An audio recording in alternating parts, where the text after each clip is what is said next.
Attention, please. The show starts in 5, 4, 3, 2, 1, go.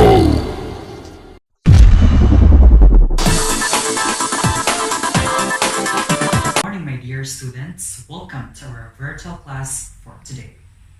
Now, before we start our lesson, let me ask you this question. Have you been invited to be a speaker, or have you been performed a speech before an audience? Well, our topic this morning is about oral communication, and we'll be deepening our lessons about our master skills or in language skills.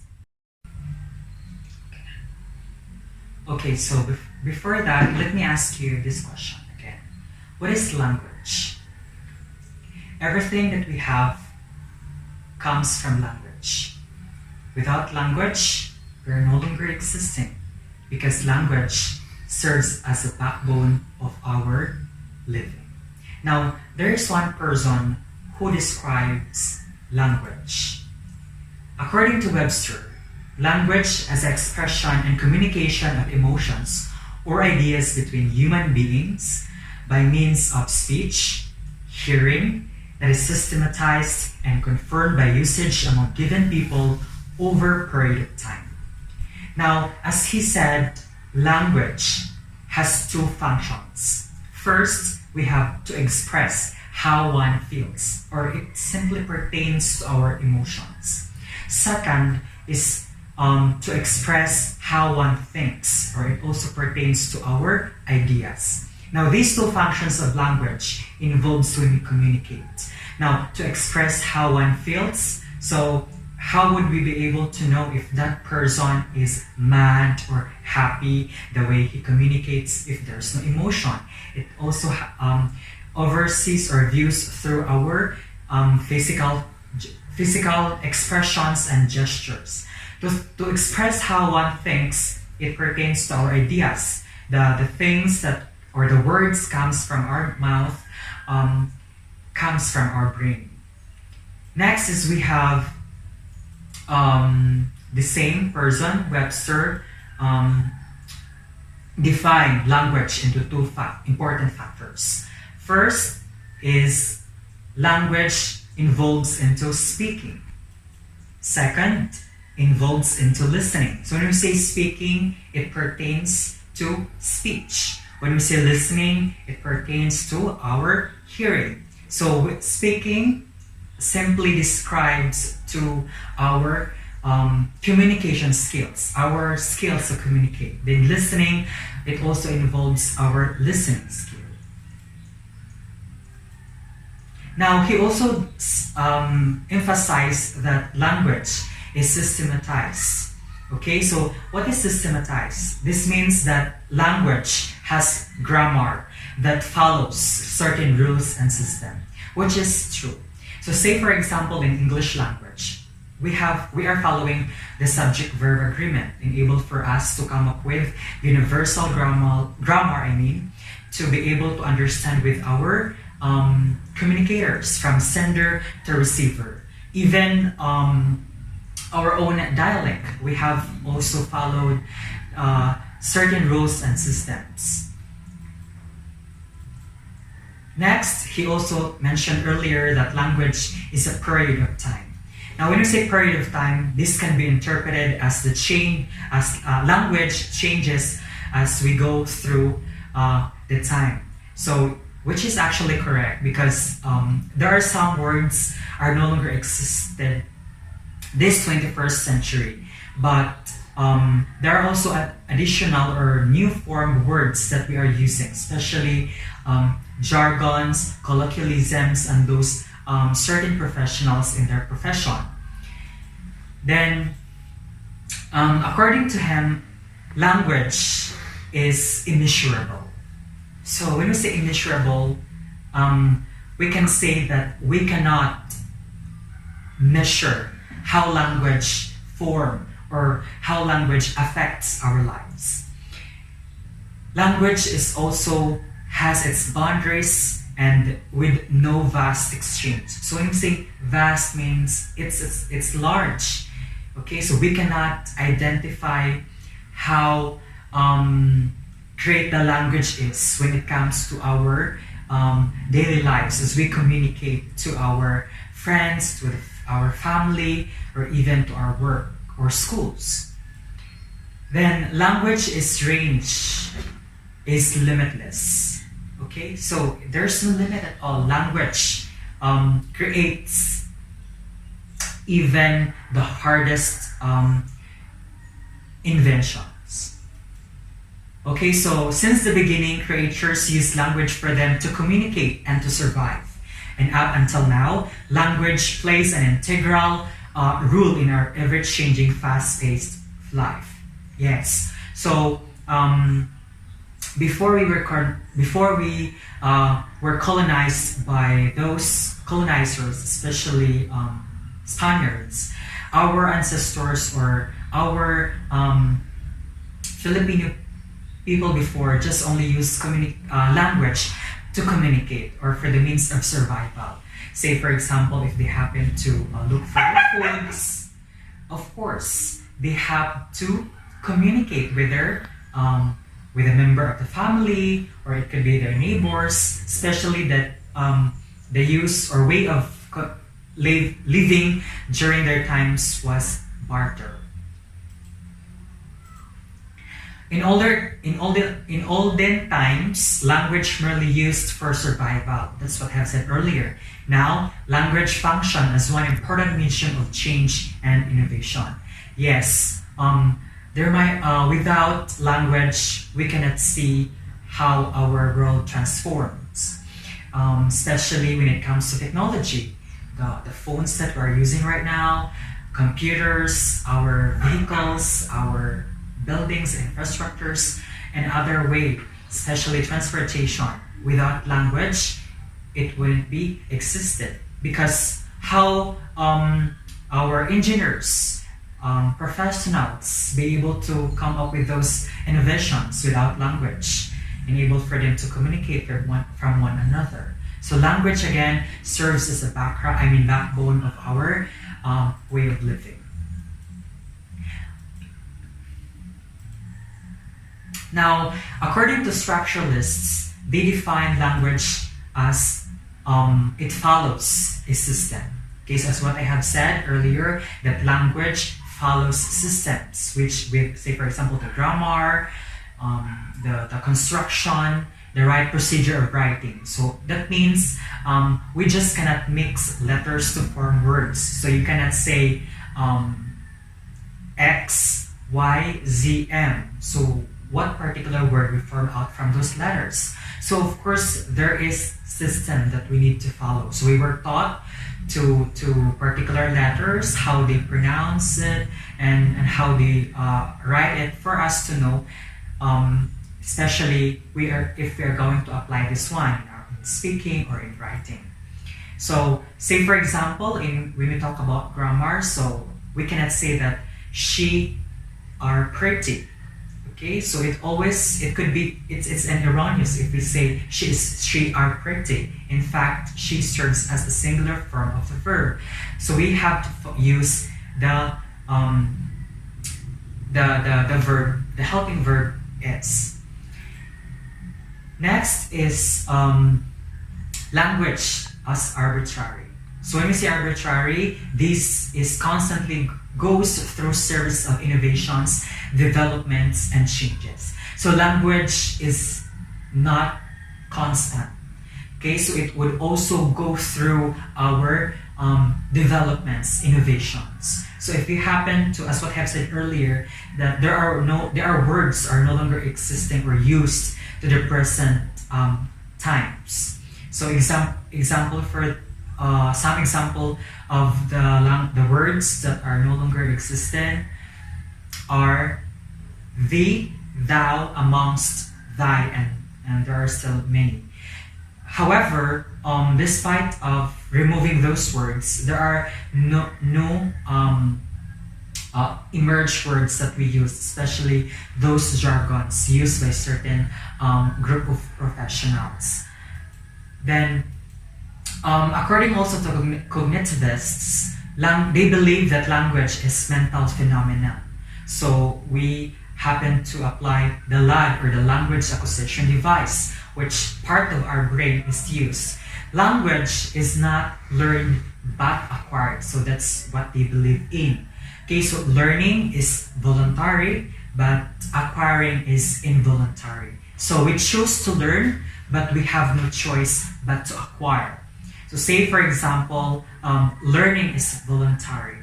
So that's why we go to school, for us to learn. So we intend to listen to the discussion of the teacher.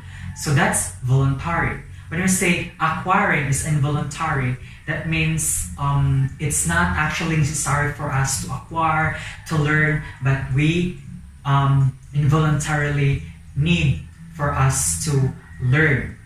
Then according to functionalists, they also believe that language performs specific function, such as to express, to persuade, to give, to ask information. So to express, this can also be used in particular conversation or communication, speech, to persuade, to give information, and to ask information. Then, according to behaviorists, they also believe that language is learned through imitation. So one good example for that is a teacher in a grader ask his pupils to say word the way she does, and therefore the pupils learn from it. So that's imitation. Another is behaviors believed that language learned through repetition. So say, for example, the same teacher asking his pupils to repeat saying the word over and over again. Then the pupils learn out from it. So that's repetition. The next is language learned through reinforcement. So say, for example, one pupil failed to say the word exactly how the teachers mentioned or pronounce it, and then the teacher might be mad, of course, if he consistently said the word, but then the pupil is still unable to learn. Then on the other hand, if the pupil was able to say the word correctly, then he will be appreciated, or that pupil will be appreciated by the teacher. So that's reinforcement. The pupil learned out from his mistake. Okay, so skills of language are also known as macro skills. Now, how many macro skills do we have? Okay, so before we only have 4: the listening, speaking, writing, and reading. But now, in the 21st century, there is one additional skill. We have viewing. So that serve as the output out of the 4 macro skills. So we follows the pattern of fluency, which is the listening. So we listen and able for us to learn. Then through listening, through the learnings that we acquired out from the one that we heard, so it would process in ourselves and we'll be able to speak. Okay, so listening after speaking, and then reading and writing. So the output of macro skills are the listening and reading. Okay, so the input of macro skills are the reading and listening, and the output of macro skills are writing and speaking. Now, out of those 4 macro skills, we will be able to apply this through viewing.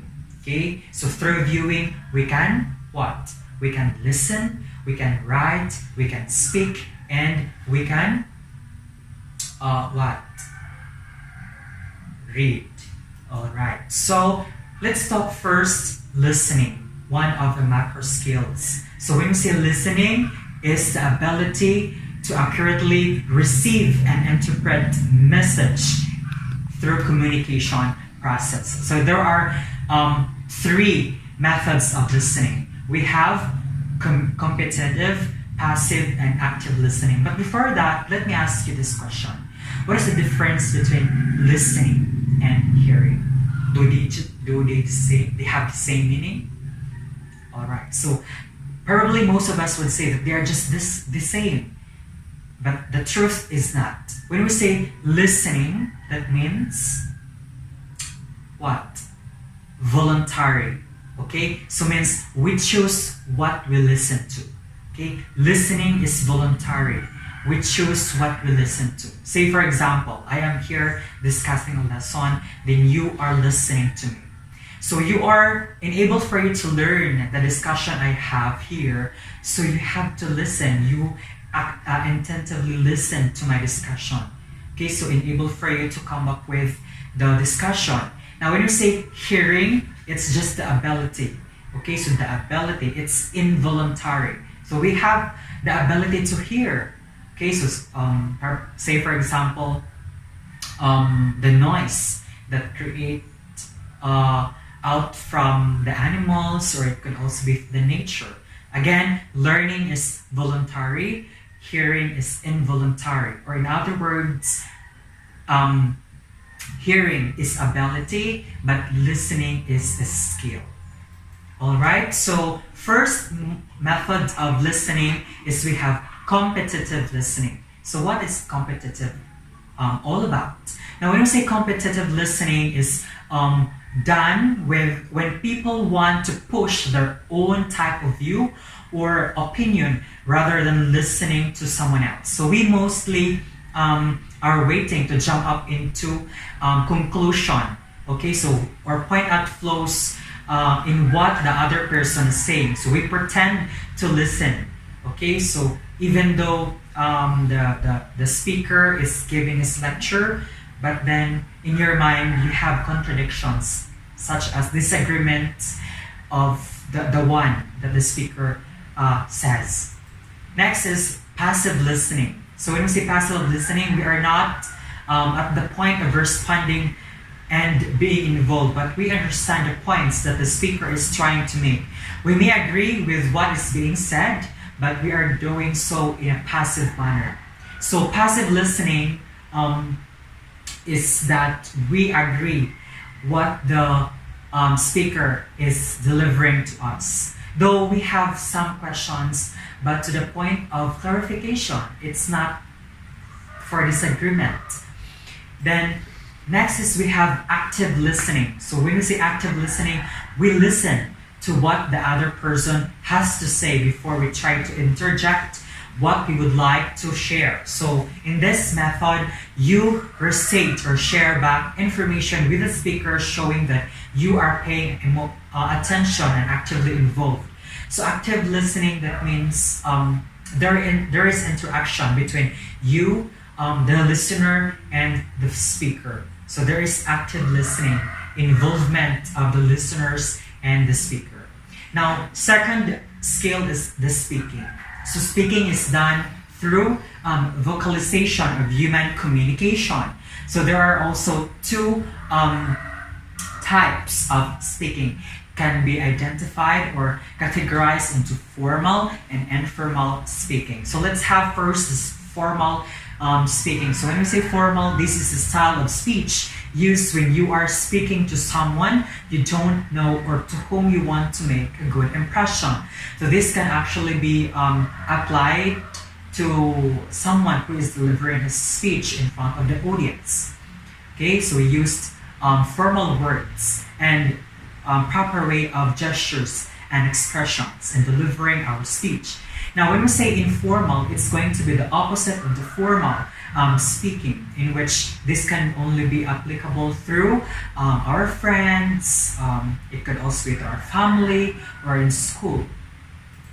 Next is we have other type of skill is the reading. So reading comprehension involves decoding symbols with the intention of deriving meaning from text. So reading has also two types. We have scanning and the skimming. So let's talk first on the scanning. So when we say scanning, you can use this method when you don't need to go deep into the text and read every word carefully.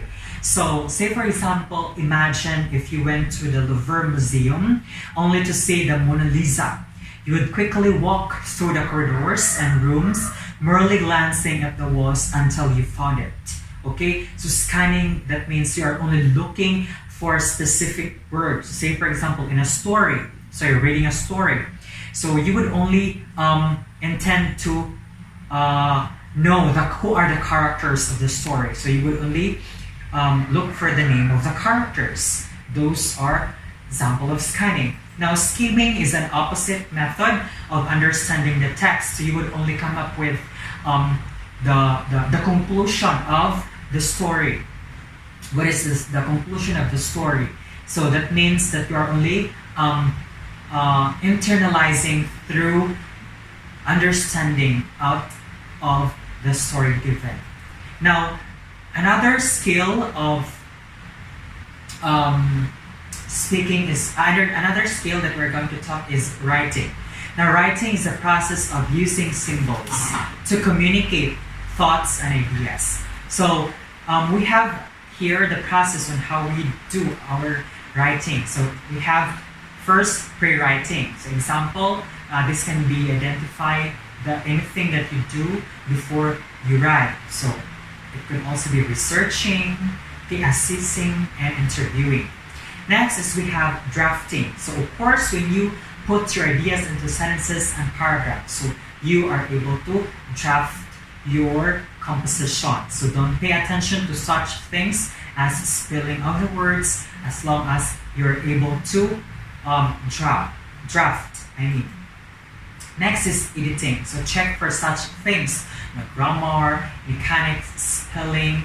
Okay, so if it is being written well, then after you have edited your work, so that's ready to publish. Okay, that means publishing. Okay, so don't you have questions? Okay, so if none, so that's all for this morning. Thank you so much for listening. Once again, this is Teacher Eric.